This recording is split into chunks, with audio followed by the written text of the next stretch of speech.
man lang nagsikap, pinabayaan mo ang iyong kinabukasan. Ba't ka ganyan?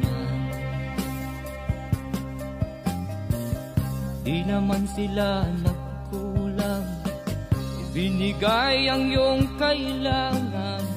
Bakit bumagsak ka sa kalokohan? Nagpabaya ka,